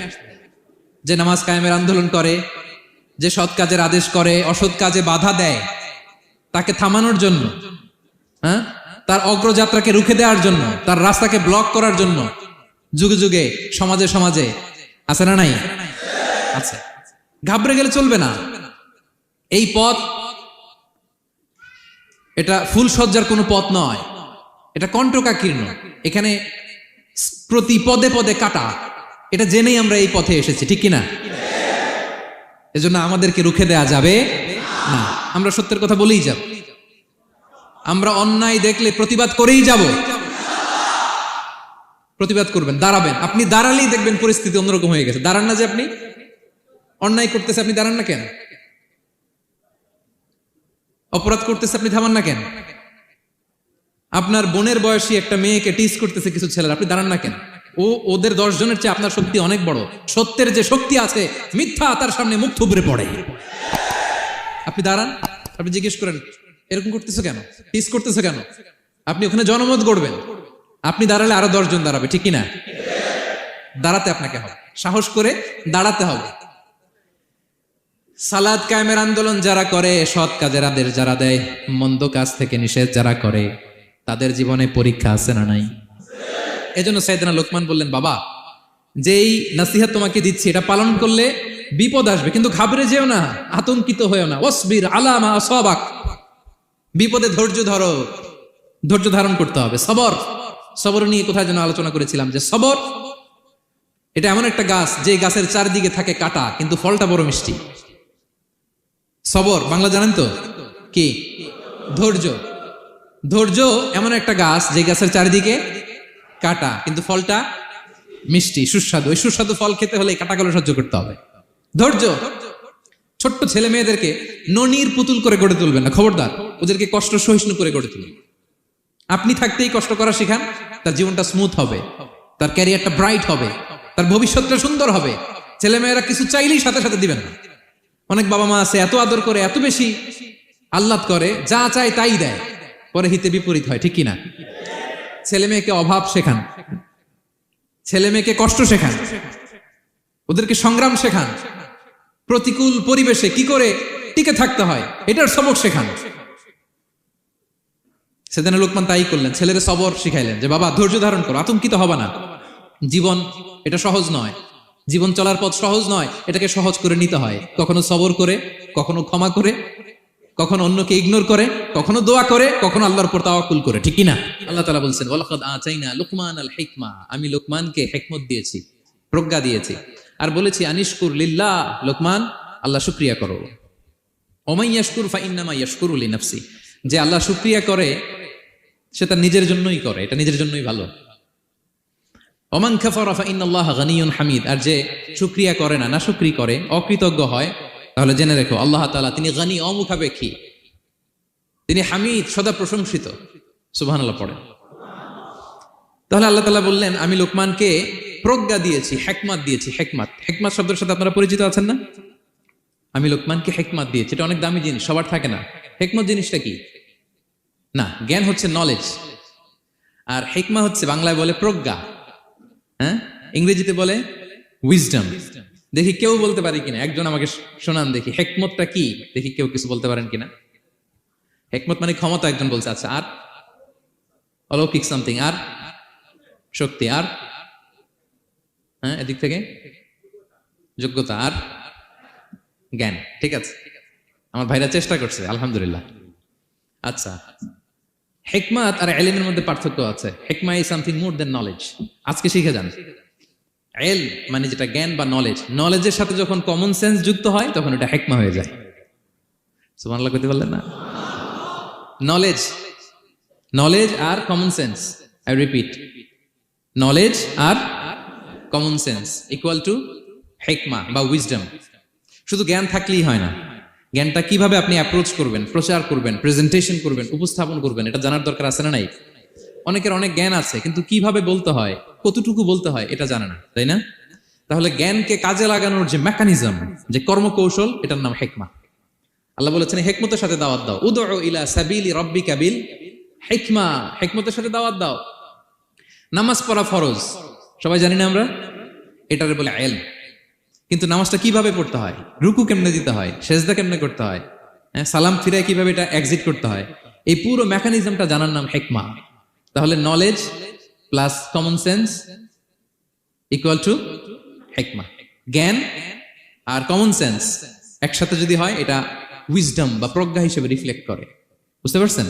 আল্লাহ বললেন আমি লোকমানকে প্রজ্ঞা দিয়েছি। হ্যাঁ, ওমাই ইউতাল হিকমাতা ফাকাদ উতিয়া খায়রান কাসীরা, আর যাকে আমি প্রজ্ঞা দিয়েছি তাকে আমি অনেক কিছু দিয়েছি। সুবহানাল্লাহ পড়ে। আল্লাহ তাআলা যেন আমাদেরকে প্রজ্ঞা দিয়ে ধন্য করে, আমরাও যেন হিকমতের অধিকারী হতে পারি। আল্লাহ তুমি তৌফিক দান করো। তাই জন্য আল্লাহ বললেন ওয়ালাকাদ আতাইনা লুকমানাল হিকমাতা আনিশকুর লিল্লাহ ওয়া মান ইয়াশকুর ফাইন্নামা ইয়াশকুরু লিনাফসি। আমি লোকমানকে হিকমা দিয়েছি মানে প্রজ্ঞা দিয়েছি, আর বলেছি আমি আল্লাহর শুকরিয়া করো। যে শুকরিয়া করে সে তার নিজের জন্যই করে, যে কুফরি করে, অকৃতজ্ঞ হয়, জেনে রেখো আমি আল্লাহ গানিয়ুন হামিদ, আমি গানি, অমুখাপেক্ষী, হামিদ, সপ্রশংসিত। আল্লাহ লোকমানকে বললেন আনিশকুর লিল্লাহ, আল্লাহর জন্য শুকরিয়া করো। শুকরিয়া যে করে সে তার নিজের জন্যই করে, এখানে আল্লাহর কিছু হয় না। নাকি আমরা শুকরিয়া করলে আল্লাহর ক্ষমতা 1 ইঞ্চি বেড়ে যায়? আমরা গোটা বিশ্বের সবাই সিজদায় পড়ে থাকলে আল্লাহর ক্ষমতা একটু বেড়ে যাবে না? বাড়বে। আর আমরা সবাই যদি সবচাইতে পাপী হয়ে যাই আল্লাহর ক্ষমতা কমে যাবে না? কমবে। তাহলে লাভ লস আল্লাহর কিছু নাই, লাভ লস সব কাদের? আওয়াজ করে সবাই বলুন, লাভ লস কাদের? শুকরিয়া করলে আমাদের লাভ। লা ইন শাকারতুম লা আযীদান্নাকুম ওয়া লা ইন কাফারতুম ইন্না আযাবি লাশাদীদ। আল্লাহ বলেন, যদি তোমরা শুকরিয়া করো নেয়ামত বাড়িয়ে দেব, আর যদি কুফরি করো জেনে রেখো আমার আযাব, আমার পানিশমেন্ট, আমার শাস্তি বড় করা। আমি আল্লাহ সব সময় ধরি না, ধরলে ছাড়ি না। ঠিক কি না? ধরে ধরে ধরে না, ধরলে আল্লাহ ছাড়ে না। শুকরিয়া করলে তিনি বাড়াতে থাকে, দিতেই থাকে। শুকরিয়া করবেন তো পাবেন, নিয়ামতে শুকরিয়া করবেন তো পাবেন, করবেন তো পাবেন। তো শুকরিয়া করলে আমাদের লাভ, আমাদের লাভ। হাদিসে কুদসিতে আল্লাহ বলেছেন, এই বানি আদম সবাই মিলে, হ্যাঁ, আলা আতকা কলবি রাজুলিন ওয়াহিদ, তোমরা যদি সবাই সবচেয়ে মুত্তাকি হয়ে যাও, ইবাদতে লুটিয়ে পড়ো সবাই, আমার কিচ্ছু পারবে না। আর তোমরা সবাই যদি আফজারি কলবি রাজুল ওয়াহিদ, সবচেয়ে নিকৃষ্ট আত্মার মানুষ হও, পাপাচারে ডুবে যাও, আমি আল্লাহর ক্ষমতার 1 ইঞ্চিও কমবে না। তাহলে শুকরিয়া করলে কাদের লাভ? সেটাই আল্লাহ বললেন, শুকরিয়া করলে তোমাদের লাভ। ওমান কাফারা ফা ইন্নাল্লাহা গনিয়্যুন হামিদ। তিনি অমুখাপেক্ষী, অমুখাপেক্ষী, তিনি কারো কাছে ঠেকা না, কিন্তু আমরা তার কাছে ঠেকা। ঠিক কিনা? আমরা বিপদে পড়লে কার কাছে চাই? আল্লাহ কারো কাছে চায়? আমাদের ফরিয়াদ আমরা কার কাছে জানাই? আল্লাহর কি কারো কাছে ফরিয়াদ জানানো লাগে? তিনি গনিয়ুন হামিদ, অমুখাপেক্ষী, কারো প্রতি তিনি মুখাপেক্ষী নয়। গোটা বিশ্ব তার কাছে প্রার্থনা করে, গোটা বিশ্ব মুখ থুবড়ে তার কাছে পড়ে থাকে, গোটা বিশ্ব লুটিয়ে পড়ে সিজদায় পড়ে তার কাছে রোনাজরি করে, কিন্তু তিনি কারো কাছে কিছু যেতে হয় না। তিনি গনিয়ুন হামিদ। এরপর আল্লাহ তাআলা সেদিনা লোকমান আলাইহিস সালাম সন্তানকে কি উপদেশ দিলেন এরপরের আয়াত থেকে শুরু করলেন। আল্লাহ তাআলা বললেন, ওয়া ইয ক্বালা লুকমানু লিবনিহি ওয়া হুয়া ইয়াইদুহু ইয়া বুনাইয়া লা তুশরিক বিল্লাহ ইন্নাশ শিরকা লাযুলমুন আযীম। আল্লাহ বললেন, স্মরণ করুন সে সময়ের কথা যখন লোকমান তার সন্তানকে বলেছিল, কি অবস্থায়? ওয়া হুয়া ইয়াইদুহু, ওয়াজ করতেছিল, ছেলেকে নাসিহাত করতেছিল, কাউন্সেলিং করতেছিল। ফ্যামিলিতে এটা খুব জরুরি, নাসিহা করা, একে অপরকে উপদেশ দেয়া। কারণ আর দিন আর নাসিহা, দিন মানেই কল্যাণ কামনা করা, দিন মানে অন্যকে কি দেয়া? উপদেশ দেয়া, নাসিহা দেয়া। এটার জন্য আমরা দেই, এজন্য ফ্যামিলি কাউন্সেলিংটা জরুরি। নিজেই হুট করে সব সিদ্ধান্ত নেবেন না। আপনার স্ত্রীর সাথে পরামর্শ করুন, আপনার সন্তানদের সাথে পরামর্শ করুন। দেখেন সাইয়েদনা ইব্রাহিম আলাইহিস সালাম, তিনি স্বপ্নে দেখলেন তিনি ইসমাইলকে জবাই করতেছে। এটা দেখেই ডিরেক্টলি জবাই করতে উদ্যত হলেন না, তিনি ছেলেকে বললেন, ফানজুর মাযা তারা ইন্নী রাআইতু ফিল মানামি আন্নী আযবাহুক। ইসমাইল, আমি স্বপ্নে দেখেছি যে আমি তোমাকে কি করছি? জবাই করছি। ফানজুর মাযা তারা, what's your opinion about it, what do you think about it. এবার বলো তোমার অপিনিয়ন কি, তুমি কি ভাবছো? আমি দেখেছি তোমাকে জবাই করছি, তোমার অপিনিয়ন বলো। দেখেন, যেমন বাবা তেমন ছেলে, বাপকা বেটা সিপাহী কা ঘোড়া কুছ না হতো থোড়া থোড়া, সুবহানাল্লাহ বিহামদি। যেমন বাবা তেমন ছেলে। ছেলে বলে, ইয়া আবাতি ফাআল মা তুমার, বাবা আপনি যা দেখেছেন তাই করেন। সাতাজিদুনি ইনশাআল্লাহু মিনাস সাবিরিন, আপনি অচিরে আমাকে ধৈর্যশীলদের অন্তর্ভুক্ত পাবেন। আল্লাহু আকবার। বাবা আপনি ভয় পাবেন না, বিচলিত হবেন না, আমার কারণে আপনি আল্লাহর কাছে লজ্জিত হবেন না। আপনি যেমনটি দেখেছেন তেমনটি করুন, ভয় পাবেন না, অচিরেই আপনি আমাকে ধৈর্যশীলদের অন্তর্ভুক্ত পাবেন। যেমন বাবা তেমন ছেলে, ঠিক তেমন রেসপন্স, ঠিক তেমন উত্তর। সাথে সাথে বললেন, বাবা আপনি ভয় পাবেন না, করুন। তো দেখেন, আল্লাহর নবী ইব্রাহিম আলাইহিস সালাম স্বপ্নে যেটা দেখেছেন আল্লাহর পক্ষ থেকে এসেছে। চাইলেই তো ছুরি চালাতে পারতেন, চালিয়েছেন? কি করছেন? পরামর্শ করেছেন, কাউন্সেলিং করেছেন। ফ্যামিলি কাউন্সেলিংটা খুবই জরুরি। This is the first and foremost reminder tonight. আজকের তাফসীর থেকে প্রথম রিমাইন্ডার এটা, যে বাসায় আমরা কাউন্সেলিং করব, বড় কোনো সিদ্ধান্ত নিতে গেলে পরামর্শ করব, যেমনটি নবী আলাইহিস সালাম ওনারা করেছেন। ঠিক কি না? তাহলে সাইয়েদনা লোকমান আলাইহিস সালাম ছেলেকে উপদেশ দিচ্ছেন, আর উপদেশের ভাষা হতে হবে কোমল। দেখেন এখানে আল্লাহ তাআলা যেটা ব্যবহার করেছেন, ইয়া বুনাইয়া, যারা আরবি জানেন, বুনাইয়া শব্দটা কিন্তু সাধারণ শব্দ না। হ্যাঁ, ইবনুন থেকে বুনাই মানে খুব আদর করে ছোট্ট বাচ্চাকে আমরা যেটা ডাকি, ও আমার কলিজার টুকরা সন্তান, ও আমার সোনামণি, হ্যাঁ, ও আমার ছোট্ট মণি, ও আমার বাজান, হ্যাঁ, ও আমার আব্বু। আর কি বলেন ছেলে মেয়েদেরকে আপনি? সায়া। কি এটার মানে কি? হ্যাঁ, ইংরেজিতে বললে ডার্লিং। হ্যাঁ ঠিক আছে, ডার্লিং কিন্তু সবাইরে বলা যায়। মানে যাকে আপনি লাভ করেন, ভালোবাসেন, আপনার ছেলেকে ডার্লিং বলতে পারেন, মেয়েকে বলতে পারেন, আপনার ওয়াইফকে বলতে পারেন, অন্য আবার অন্যান্য নারীদেরকে বলা যাবে না, স্ত্রী পর্যন্ত। হ্যাঁ, কাছের যারা এদেরকে। তো মালয়েশিয়ান ভাষা তো আমি জানি না, মালয়েশিয়াতে যেটা বলে ওইটা দিয়ে ডাকবেন, খুব সোহাগ দিয়ে, আদর দিয়ে। কারণ নাসিহাতের ভাষা খুব কোমল হতে হয়। যে নাসিহাত হৃদয় নিংড়ানো মমতা দিয়ে বেরোয়, ওই নাসিহাত অন্যের হৃদয়ে যে টাচ করে। কথা বুঝতে পেরেছেন? যেটা হৃদয় নিংড়ানো ভালোবাসা থেকে বেরোয় নাসিহাত, সেটা আপনার ছেলের হৃদয়ে যে টাচ করবে, ক্লিক করবে। আর যদি রেগে মেগে আগুন হয়ে ওরে ধরেন, নামাজ পড়লি না কেন, এটা করলি কেন, এমনটা হইলো কেন, ও শুনবে? শুনবে না, বিগড়ে যাবে। দেখেন সেদিন মুসা আলাইহিস সালাম এবং সেদিন হারুন আলাইহিস সালাম দুইজন মিলে যখন ফেরাউনকে দাওয়াত দিতে যাবেন, আল্লাহ বললেন, মুসা তোমার মেজাজ কিন্তু গরম, এই গরম মেজাজ নিয়ে ফেরাউনের দাওয়াত দিলে হবে না। রব্বুল আলামিন বললেন, মুসা তোমার মেজাজ বড্ড গরম, কিন্তু তোমার জিহ্বাটা দিয়েছি আমি নরম। এই নরম জিহ্বা দিয়ে ফেরাউনের দরবারে যে যখন দাঁড়াবা, ফাকুলা লাহু কাওলান লাইয়িনান লাআল্লাহু ইয়াতাযাক্কারু আও ইয়াখশা। সুবহানাল্লাহ পড়েন।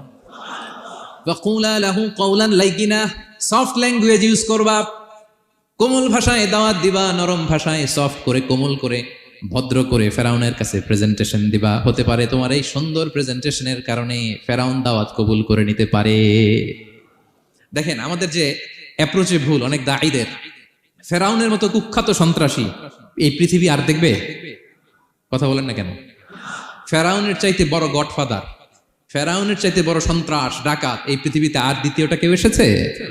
তো এই ফেরাউনকে দাওয়াত দেওয়ার জন্য আল্লাহ মুসাকে বললেন, মুসা সফটলি বইল, কোমল ভাষায় বইল, একটু মোলায়েম সুরে বইল, যাতে ওর হৃদয়ে টাচ করে। আর আমরা যাদেরকে খারাপ মনে করি, যাদেরকে আমরা পাপী মনে করি, তারা কি ফেরাউনের চেয়েও খারাপ? হ্যাঁ, তো তাদের কাছে আমরা যখন বার্তা পৌঁছাই, আমরা তো অ্যাগ্রেসিভ হই কেন, আমরা তো অ্যাটাকিং হই কেন, আমরা হিট করে করে কথা বলি কেন? না, দিস ইজ নট দ্য দাওয়া অ্যাপ্রোচ। এইভাবে দাওয়াত দিলে সেই দাওয়াত কোনো ফল বয়ে আনবে না। তো দেখেন আল্লাহ বললেন, ওয়াইদ ক্বালা লুকমানু লিবনিহি ওয়া হুয়া ইয়াইদুহু, স্মরণ করুন সে সময়ের কথা যখন লোকমান তার ছেলেকে বলেছিল, ওয়াজ করে, উপদেশ দিয়ে, নাসিহা করে, ইয়া বুনাইয়া, ও আমার কলিজার টুকরা সন্তান, ও আমার সোনামণি। যত কোমল ভাষায় আপনার ছেলেকে ডাকতে পারেন, এরকম আদর দিয়ে, সোহাগ দিয়ে, হ্যাঁ, মায়া মমতা মাখা মোলায়েম কণ্ঠে ওকে ডাকবেন। ডেকে কি উপদেশ দিলেন দেখেন। সাইয়েদনা লোকমান প্রথম উপদেশ দিলেন, ইয়া বুনাইয়া, ও আমার সন্তান, লা তুশরিক বিল্লাহ, ও আমার কলিজার টুকরা বাবা, আল্লাহর সাথে তুমি শিরক করো না। প্রথম উপদেশ, খবরদার আমার কলিজার টুকরা সন্তান, আল্লাহর সাথে শরীক করতে যেও না, আল্লাহর সমকক্ষ কাউকে মনে করো না। আল্লাহকে যেমনি বড় মনে করো, আল্লাহকে যেমনি রিজিক দাতা মনে করো, আল্লাহকে যেমনি পালন কর্তা মনে করো, গোটা বিশ্বের কোন সৃষ্টিকে এমন মনে করো না। লা তুশরিক বিল্লাহ, শিরক করো না। প্রথম অ্যাডভাইস দেখেন, প্রথম অ্যাডভাইসটা অনেক গুরুত্বপূর্ণ। সবচেয়ে জরুরিটা আগে বলতে হয়। কি বলেন? আগে বলতেছে লা তুশরিক বিল্লাহ, ও আমার সন্তান, আল্লাহর সাথে শরীক করো না, কারণ ইন্না শিরকা লা যুলমুন আযীম, আল্লাহর সাথে শিরক বড় পাপ, এটা হচ্ছে যুলমুন আযীম, অনেক বড় জুলুম, এটা মহাপাপ, এটা অনেক বড় জুলুম। শিরকের চাইতে বড় জুলুম আর হতে পারে? শিরকের চাইতে বড় জুলুম আর হতে পারে? কারণ এই জুলুম আপনি সৃষ্টি হয়ে করতেছেন কার প্রতি? বুঝে থাকলে উত্তর দেন। এই জুলুম আপনি সৃষ্টি হয়ে কার প্রতি করতেছেন? আল্লাহর প্রতি। জুলুম কারে বলে দেখি, কে বলতে পারে? অত্যাচার আর মানুষের হক নষ্ট করা। মাশাআল্লাহ, অনেক চমৎকার, এটা জুলুম। তার মানে অধিকার নষ্ট করা। কি বলেন? অধিকার হরণ করা, এটা হচ্ছে জুলুম।